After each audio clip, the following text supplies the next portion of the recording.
due respect to those that are in the prophetic ministry, I want to say something here.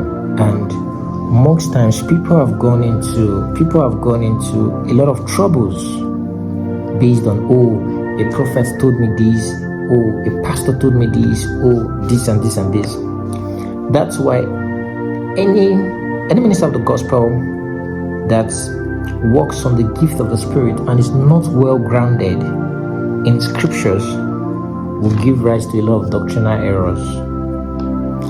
So there are possible scenarios that I told you that the weapons of our warfare, they are not carnal, but they are mighty through God to the pulling down of strongholds. Now, there are possible scenarios that a particular individual will go to meet, let's say, a particular prophet. And now, the prophet himself would see that particular individual and say, this particular negative pattern that is in your home was done by maybe your great grandfather, let's say was done maybe by your wife family member, maybe it was done maybe by your mother, but let's use a particular example now. So let's say this particular pattern was done by your wife, or let's say by your wife parents.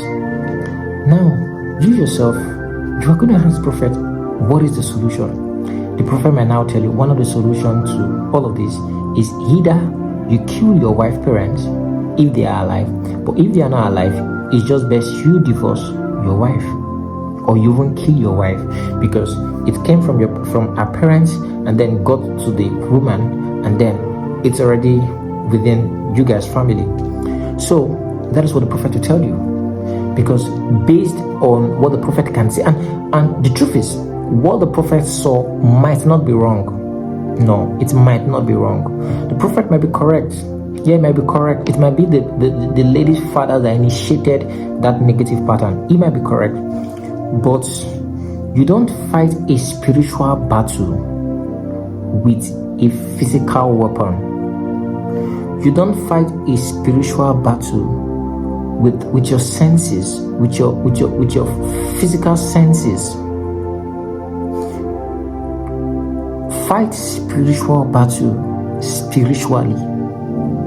I told you in our last videos that the death of a person do not mean that the negative pattern has been destroyed. The death of that evil man in your family do not mean that the negative pattern has been destroyed. Do you know that I can drop my phone here and my phone has a password, and let's say I traveled and my phone is here, nobody can unlock that phone. Now that there are a lot of AI tools that can do a lot of this, but on enough, you understand what I'm saying? Nobody can unlock that phone until I'm back. The only way for you to get that phone is to maybe you flash the phone or you do other things.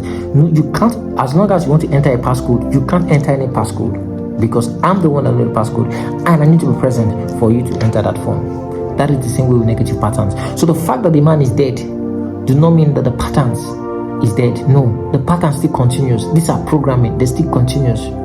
So because that particular prophet did not have enough spiritual intelligence, you see, we begin to advise you to do a lot of things carnally, and then you divorce your wife, but you still see yourself in that same cycle. You don't fight a spiritual battle with the senses. You fight a spiritual battle with the word of God.